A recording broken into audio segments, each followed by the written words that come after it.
Vamos voltar a ler um pouquinho Colossenses capítulo 3. Eu vou ser rápido, a gente vai fazer só uma merenda, viu? Mas vamos continuar tratando. Eu estava conversando com um irmão, e ele disse assim: meu pastor, continue pregando sobre este assunto que o senhor está pregando do perdão. Minha vida, nossa vida está sendo tocada profundamente por esse assunto. Nós estamos resolvendo questões básicas de relacionamento familiares. Eu não tinha ideia como eu era rancoroso. Nós vimos testemunhos lindos esse final de semana de homens sendo tratados por Deus na pureza da sua alma. O Senhor tratando com assuntos que são necessários. E um deles é essa questão do perdão. Tem muita gente amargurada, muita gente ressentida, porque foi pisado. E está sofrendo, e se vitimiza. E continua ali como se fosse um assunto que não pode ser mexido. E sofrendo. E Deus tem solução. Então, Colossenses capítulo 3, versículos, leia o 12, o 13 e o 14. Revesti-vos, pois, como eleitos de Deus, santos e amados, de ternos afetos de misericórdia, de bondade, de humildade, de mansidão, de longanimidade. Suportai-vos uns aos outros, perdoai-vos mutuamente, caso alguém tenha motivo de queixa contra outrem. Assim como o Senhor vos perdoou, assim também perdoai vós. Acima de tudo isto, porém, esteja o amor, que é vínculo da perfeição.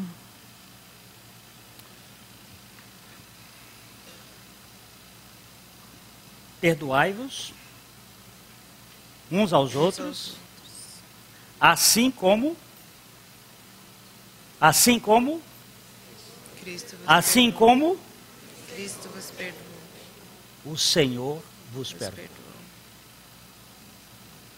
Será que Deus deixou algum rabinho de fora sem perdão? Ele deixou algum pedacinho do gambá do lado de fora sem ser enterrado?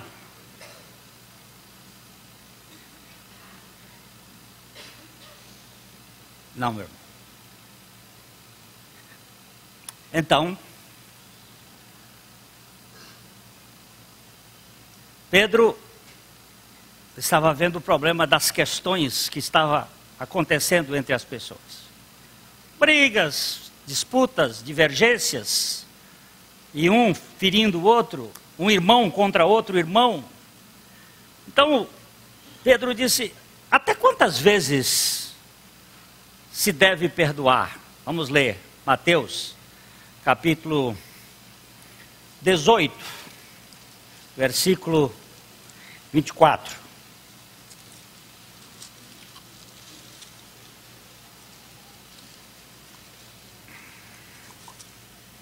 Mateus 18, 24. 24? 24? E passando a fazê-lo, trouxeram-lhe um que lhe devia 10.000 talentos. Eu fiz 21, por favor.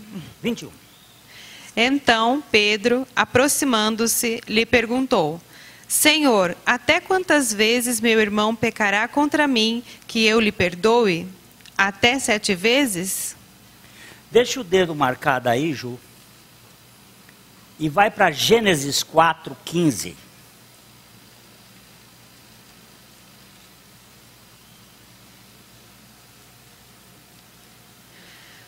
O Senhor, porém, lhe disse: assim, qualquer que matar a Caim será vingado 7 vezes. E pôs o Senhor um sinal em Caim, para que não o ferisse de morte quem quer que o encontrasse.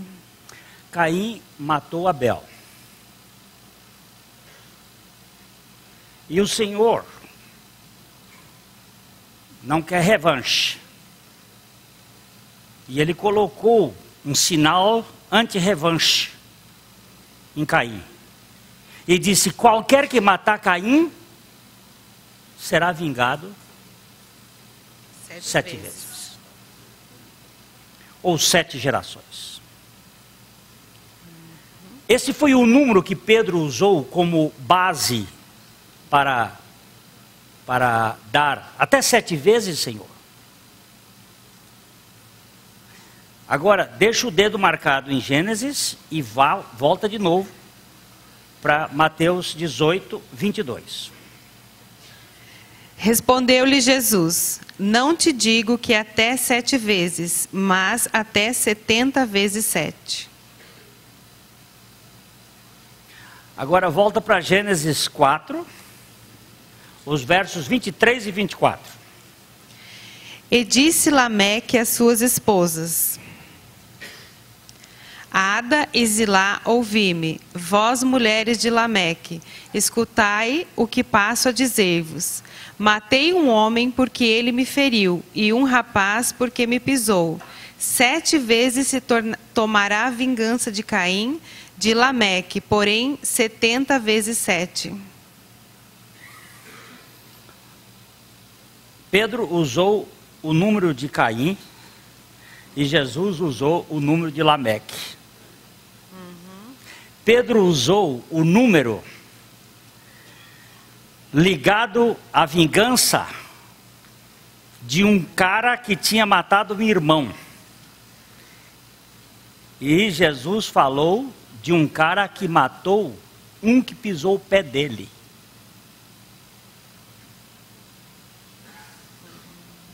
Matei um porque pisou no meu pé. Parece que é mais grave quem mata o irmão do que quem pisa no pé.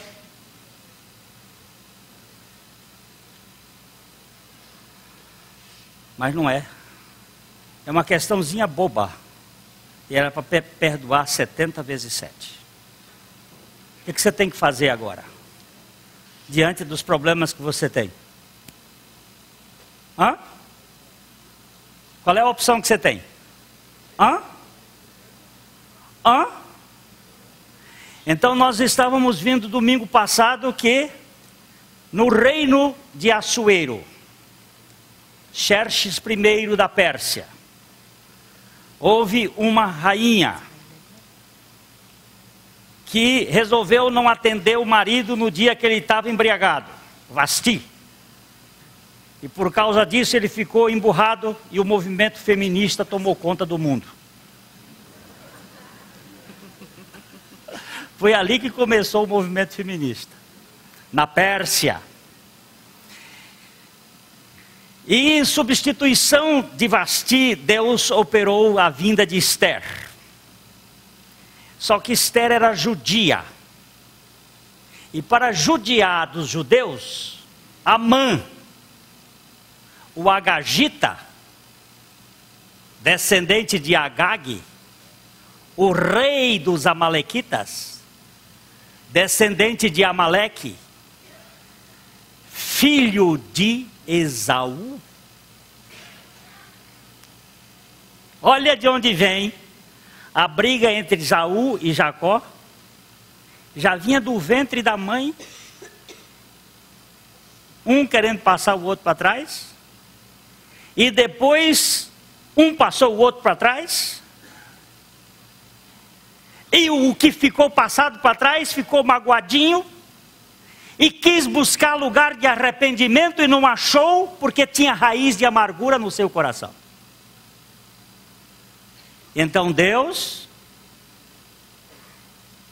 está mostrando na sua palavra que 1500 anos depois, a raiz de amargura estava no coração de Amã, descendente de Agag, descendente dos Amalequitas, descendente de Esaú, que guardou raiz de amargura. E se você quiser saber um pouquinho mais, desça para o século 21 e vá para a Transjordânia.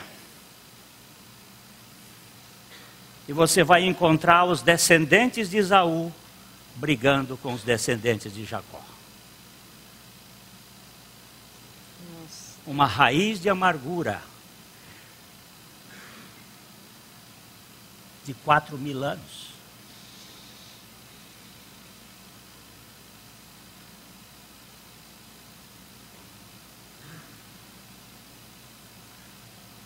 Valdir,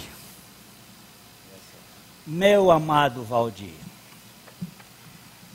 olha, Philip Yancey, um escritor bastante conhecido hoje no meio cristão, bom pesquisador, ele escreveu um livro chamado Maravilhosa Graça. Muita gente já leu esse livro.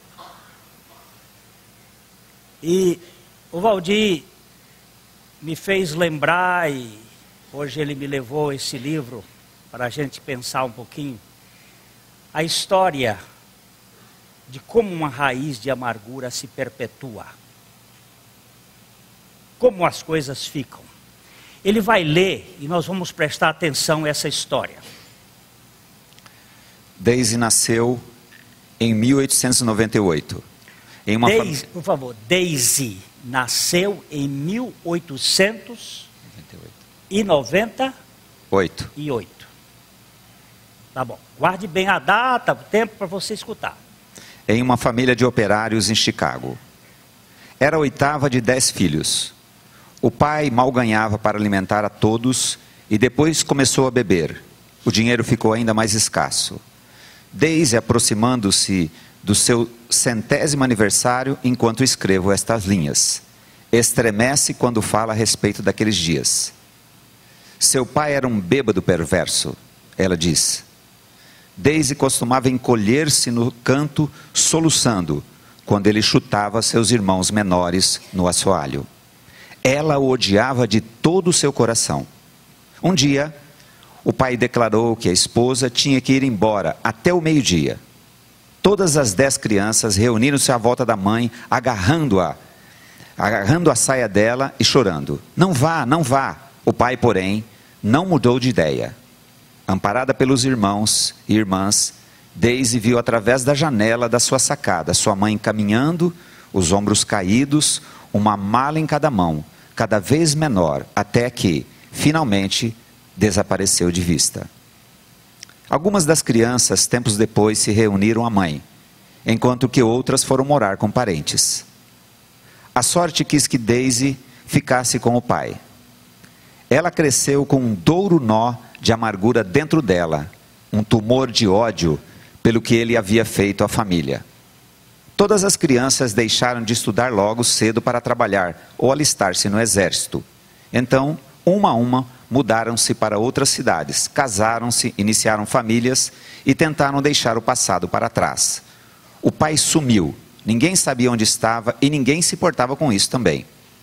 Muitos anos depois, uma surpresa de todos. O pai apareceu. Havia saído da sarjeta, dizia ele, bêbado e com frio. Havia acabado em uma missão do Exército da Salvação. Para ganhar um vale-refeição, precisou assistir um culto. Quando o orador perguntou se alguém desejava aceitar Jesus, ele achou simplesmente que seria educado da parte dele ir à frente, junto com alguns dos outros bêbados. Ficou ainda mais surpreso quando a oração do pecador realmente funcionou. Os demônios dentro dele se aquietaram, ele se tornou sóbrio, começou a estudar a Bíblia e a orar. Pela primeira vez na vida, sentiu-se amado e aceito, sentiu-se limpo. E agora, disse aos filhos, estava à procura deles, um a um, para lhes pedir perdão. Os filhos, agora de meia idade, com suas próprias famílias, primeiro se mostraram céticos. Alguns duvidaram de sua sinceridade, esperando que voltasse a bebida a qualquer momento. Outros desconfiaram que logo ele lhes pediria dinheiro. Nada disso aconteceu. Com o tempo, o pai reconquistou a todos, exceto Daisy. Há muito tempo, Daisy havia jurado que não falaria com o pai. Aquele homem, assim ela o chamava, nunca mais. O reaparecimento do pai abalou profundamente. e velhas lembranças das cenas de embriaguez voltavam quando ela se deitava para dormir. Ele não pode desfazer tudo aquilo apenas dizendo, sinto muito.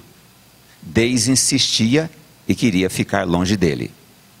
O pai podia ter deixado de beber, mas o álcool havia prejudicado o seu fígado, além da restauração. Ele ficou muito doente. Nos últimos 5 anos de sua vida, viveu com uma das filhas, irmã de Daisy. Eles moravam, na verdade, umas 8 casas abaixo de onde Daisy morava. Cumprindo o seu juramento, Daisy nunca entrou para visitar o pai moribundo, embora passasse na frente da casa sempre que ia fazer compras ou pegar o ônibus. Daisy permitiu que seus filhos visitassem o avô.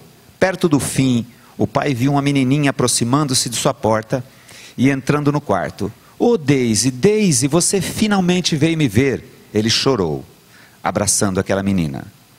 Os adultos no quarto não tiveram coragem de dizer-lhe que aquela menina não era Daisy, mas sim a filha dela, Margaret. Para ele foi graça alucinante. Durante toda a sua vida, Daisy tomou a decisão de não ser como o pai. Na verdade, nunca tocou em uma gota de álcool, mas governava a sua família com uma forma mais amena de tirania, na qual a vida havia sido criada. Ela ficou deitada em um sofá com compressa de gelo na cabeça, gritando para as crianças: "Calem a boca! Porque tive vocês? Vocês, suas crianças estúpidas!" ela gritava. "Vocês arruinaram a minha vida." O país mergulhou na Grande Depressão e cada filho era mais uma boca para alimentar. Ela tinha 6 ao todo, criando-os na casa de 2 quartos, onde mora até hoje. Em um local tão apertado, eles estavam sempre no meio do caminho. Algumas noites ela batia neles apenas para tornar claro, sabia que tinham feito alguma coisa errada, mesmo que não tivesse visto. Dura como aço, Daisy nunca pedia desculpas e nunca perdoava. Sua filha Margaret lembra que quando criança vinha chorando pedir-lhe desculpas por alguma coisa que tinha feito. Daisy respondia com um ditado materno: "Você não pode estar arrependida. Se realmente estivesse arrependida, antes de mais nada, não teria feito o que fez." Ouvi muitas histórias dessas de não graça contada por Margaret, que eu conheço bem. Durante toda a vida, ela tomou a decisão de ser diferente de sua mãe Daisy. Mas a vida de Margaret tem as suas próprias tragédias, algumas grandes, outras pequenas, e quando seus 4 filhos entraram na adolescência, sentiu que perdia o controle sobre eles. Ela também tinha vontade de ficar no sofá com uma compressa de gelo e gritar: "Calem a boca!" Ela também queria bater neles apenas para manter a disciplina, ou talvez para aliviar um pouco a tensão que se avolumava dentro dela. Seu filho, Michael, que completou 16 anos em 1960, era aquele que a irritava de maneira especial. Ele gostava de rock, usava óculos, fora de moda e cabelos compridos. Margaret o expulsou de sua casa quando pegou fumando maconha, e ele foi morar em uma comunidade hippie. Ela continuou ameaçando e repreendendo-o. Ela o levou ao juiz. Ela o excluiu do seu testamento. Tentou tudo que podia imaginar, mas nada fazia efeito sobre Michael. As palavras que jogava contra ele voltavam inúteis, até que finalmente um dia, em um acesso de raiva, ela disse: "Não quero vê-lo nunca mais em minha vida." Isso foi há 26 anos, e ela não mais o viu desde então. Michael também é meu amigo íntimo. Diversas vezes durante esses 26 anos tenho tentado algum tipo de reconciliação entre os dois. E todas as vezes que enfrento novamente o terrível poder da não-graça. Quando perguntei a Margaret se ela se arrependia de alguma coisa dita ao filho, se gostaria de retirar alguma coisa, ela me olhou de repente, com uma raiva ígnea, como se fosse eu, o Michael. Não sei porque Deus não o levou há muito tempo, antes de fazer todas as coisas que ele fez, disse com um olhar feroz, amedrontador nos olhos. Sua fúria não disfarçada me deixou desarmado. Fiquei olhando para ela durante 1 minuto, suas mãos crispadas, seu rosto vermelho, repuxando os pequeninos músculos ao redor dos olhos. "Você quer dizer que gostaria de ver seu próprio filho morto?" perguntei-lhe. Finalmente, ela não respondeu. Michael emergiu da safra dos anos 60 com a mente obscurecida pelo LSD.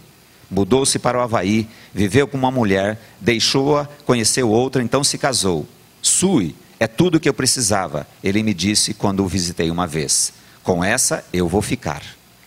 Mas não ficou.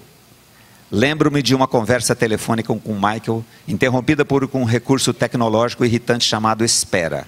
A linha deu um clique e Michael disse, dá licença. Então me deixou segurando o receptor silencioso por pelo menos 4 minutos. Ele se desculpou quando voltou, estava perturbado. Era Sue, ele disse. Estamos acertando algumas das últimas questões financeiras no divórcio. Não sabia que você tinha contado com Sue, eu disse, tentando conversar. Eu não tenho.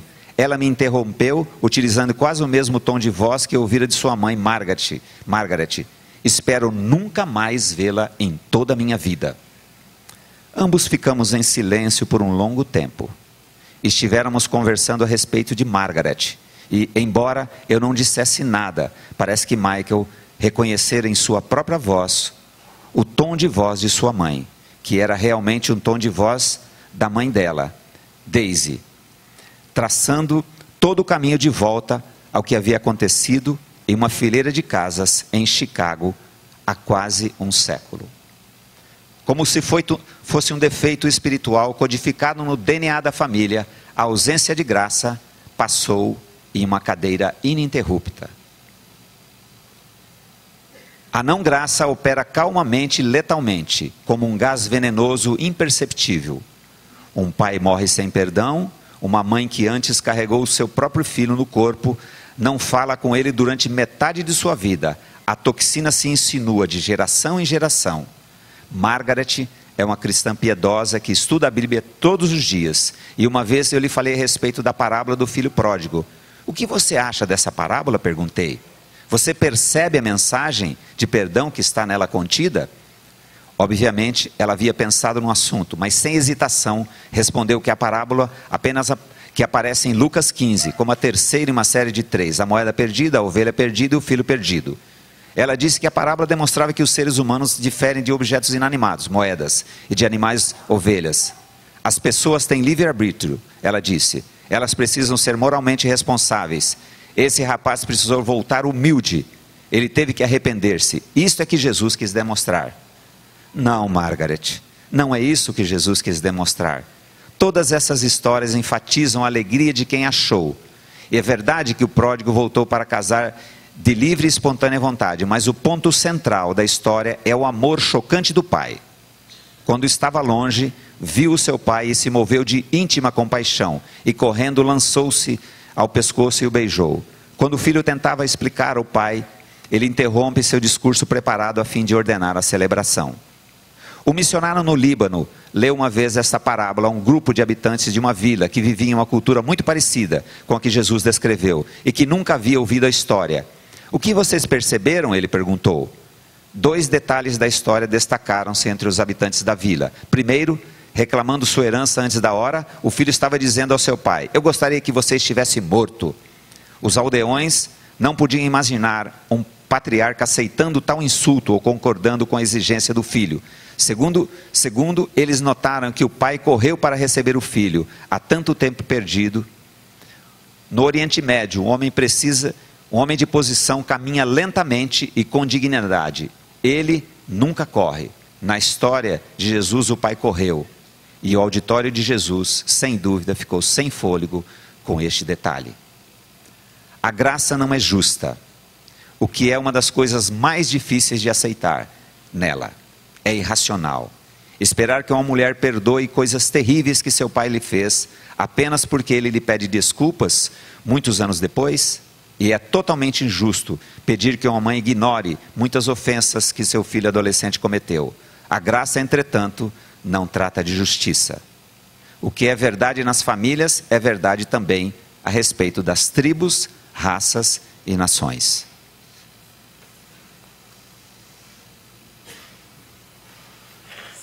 Você viu? Um pai bêbado. Uma filha amargurada. Uma neta um bisneto,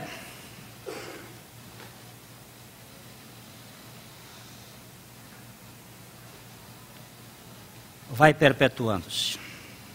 Como ele diz ali, o vírus vai passando de geração em geração. E as pessoas ficam amarguradas. Eu quero terminar contando uma das histórias mais dramáticas para o meu coração. Quando houve a revolução dos boxers na China,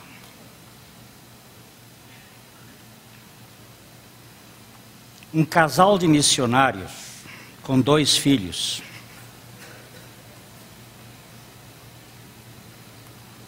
foi apanhado pelos revolucionários. E aquele grupo, capitaneado por um homem muito enfesado, uma pessoa perversa, chegou para aquele missionário e disse: você tem que negar o seu Deus para você poder viver. Ele disse: eu não posso negar meu Deus. Jesus Cristo é o meu tudo. Ele disse: então, você vai ficar aqui amarrado e a sua mulher amarrada num outro lugar, próximo. Enquanto nós vamos espancar os seus filhos, até eles morrerem.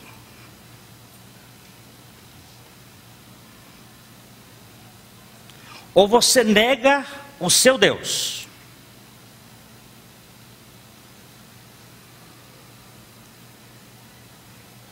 e eles pegaram a primeira menina mais velha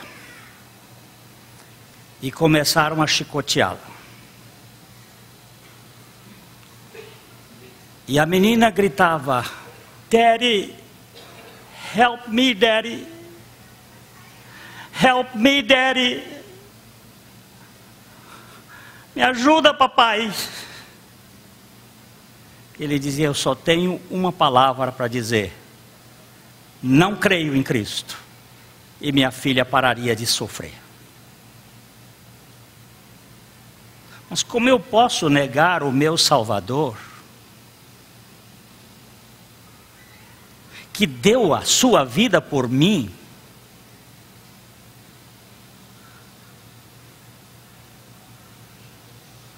Até que a última voz cessou, o último som daquela menina, ela gritando: help me, Daddy, help me, Mama, help me, help me, help me.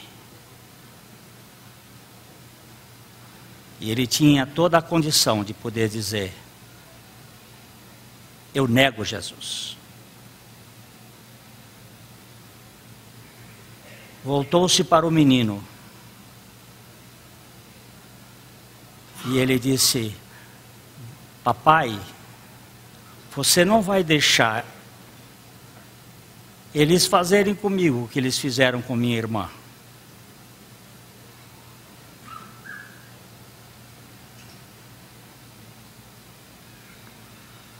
Você não vai deixar. E eles começaram a chicotear o menino. E aquela vozinha de 6 anos clamando: help me, help me, help me, até sumir. As 2 crianças morreram. Por uma razão revolucionária, alguém chegou e eles deixaram os 2 amarrados. Eles foram soltos. Foram mandados de volta para os Estados Unidos. E aquela família, passado o trauma, retornou à China. Quero dar os meus últimos anos de vida pregando o evangelho da redenção de Jesus Cristo. E quero encontrar estas pessoas que mataram os meus filhos, para pregar a eles que evangelho não é brincadeira, que evangelho não é religião,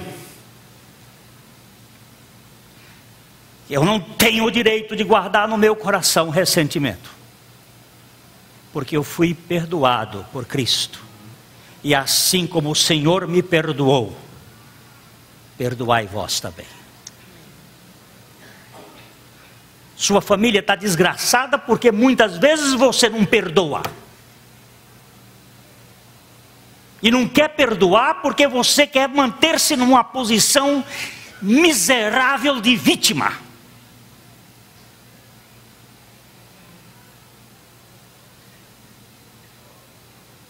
Meu irmão, perdão não é brincadeira.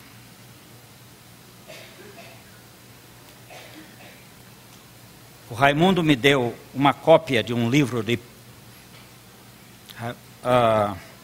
William Peyton, O Perdão do Pecado e Certeza de Paz com Deus. Como é que eu fui perdoado e não sou capaz de perdoar?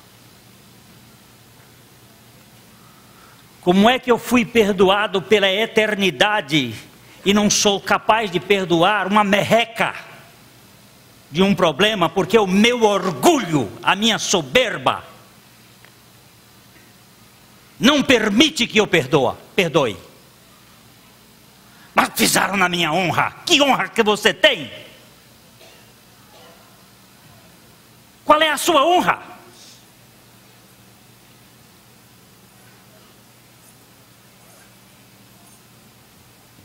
Isso não é assunto de brincadeira.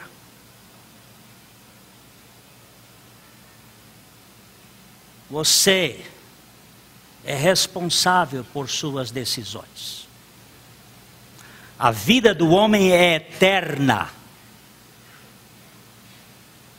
A morte é apenas a passagem para o seu destino. Ou você sobe ou você desce. E o seu destino está voltado não pelo que você faz, e sim pelo que você crê. Se você não crê em Jesus Cristo, o seu destino é para baixo. Mas se você crê em Jesus Cristo, o seu destino é para cima. E se você crê em Jesus Cristo, você tem a condição dada por Ele de perdoar o maior algoz da sua vida. Se alguém lhe feriu, com a graça de Deus, você tem o suprimento para perdoar. Se alguém lhe magoou, você tem, pela graça de Deus, a condição. E não pode viver amargurado, porque se você viver amargurado, você vai para baixo.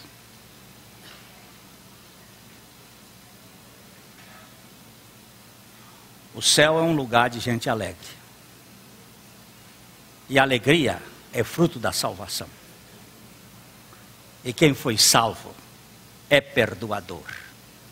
Perdoai-vos uns aos outros, assim como Deus em Cristo vos perdoou.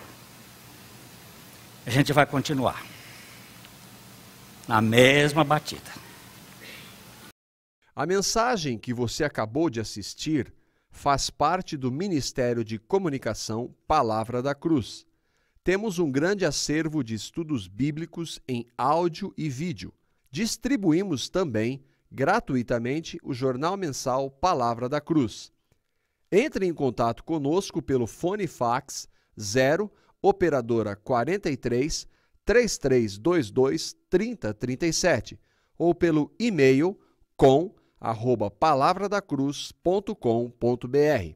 Visite-nos também pelo site www.palavradacruz.com.br. Graça e paz.